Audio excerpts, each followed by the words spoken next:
ధవళేశ్వరం వద్ద గోదావరి ఉగ్రరూపం దాల్చింది. మరింత సమాచారం మా ప్రతినిధి సాయి కృష్ణ ప్రత్యక్ష ప్రసారం ద్వారా అందిస్తారు.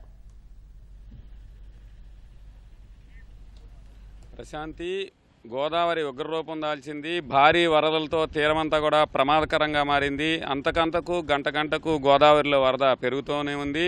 భద్రాచలం నుంచి భారీ వరద ప్రవాహాలు అఖండ గోదావరి తీరం రాజమహేంద్రానికి తరలి వస్తున్నాయి. ధవళేశ్వరం ఆనకట్టకు మరింత ప్రమాదం, వరద ప్రవాహాలు పెరిగిపోతుండటంతో ఈ తెల్లవారుజామున 2 గంటలకు రెండో ప్రమాద హెచ్చరిక జారీ చేశారు. ప్రస్తుతం Dhavaleswaram sir Arthur Cotton barrage వద్ద 14.2 అడుగుల నీటి మట్టం ఉంది. సముద్రంలోకి 13,38,000 క్యూసెక్కుల వరద ప్రవాహాన్ని విడుదల చేస్తున్నారు. ప్రస్తుతం మనం ధవళేశ్వరం ఆనకట్ట వద్ద చూడొచ్చు.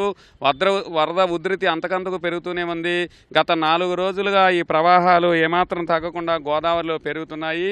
ఎగువ విలీన మండలాలతో పాటు దేవీపట్నం, సీతానగరం, అలాగే రాజమహేంద్రవరం తీరమంతా కూడా పూర్తిగా వరద గుప్పిట్లో చేరుకుంది. అటు పోలవరం నుంచి కొవ్వూరు, ఈ పరిసర ప్రాంతాలన్నీ కూడా క్రమక్రమంగా వరద పెరుగుతోంది. దిగువన కోనసీమలో లంక గ్రామాలన్నింటినీ వరద నీరు చుట్టుముట్టేస్తోంది.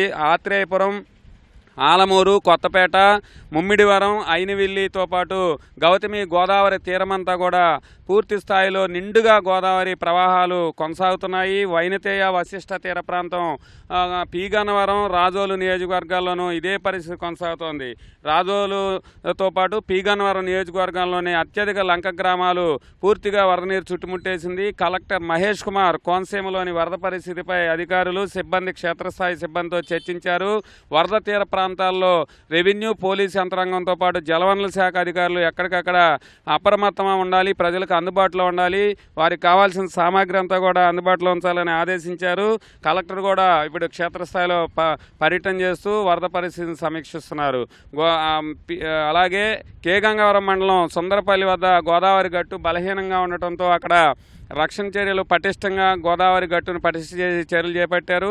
ఇసుక బస్తాలతో సుందరపల్లి వద్ద పూర్తిగా అక్కడ గట్టును నింపేస్తున్నారు. ఇంకా ఈ సాయంత్రానికి ఆ పనంతా కూడా పూర్తి చేసేందుకు అధికారులు అక్కడ సమీక్ష చేస్తున్నారు. అట్లాగే కుండలేశ్వరం, కాట్రేనికోన మండలం కుండలేశ్వరంలోనూ గోదావరి గట్టు, వృద్ధగౌతమి గోదావరి గట్టు జారిపోవడంతో అక్కడ కూడా ఇసుక బస్తాలతో పటిష్ట చర్యలు చేపట్టారు.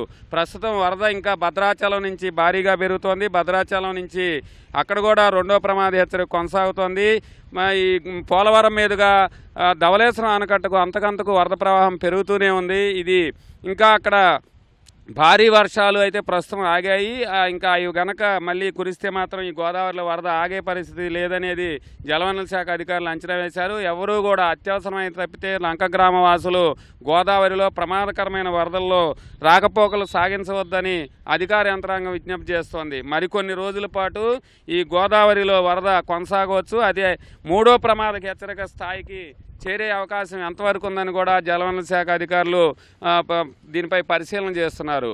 కోనసీమ మొత్తం కూడా వరద గుప్పిట్లో చిక్కుకోవడంతో లంకవాసులు, గోదావరి తీరమంతా కూడా ప్రజలందరూ అప్రమత్తంగా ఉండాలి అని గోదావరి జిల్లాల కలెక్టర్లు విజ్ఞప్తి చేస్తున్నారు. కెమెరామెన్ రమేష్తో సాయి కృష్ణ, ఈటీవీ న్యూస్.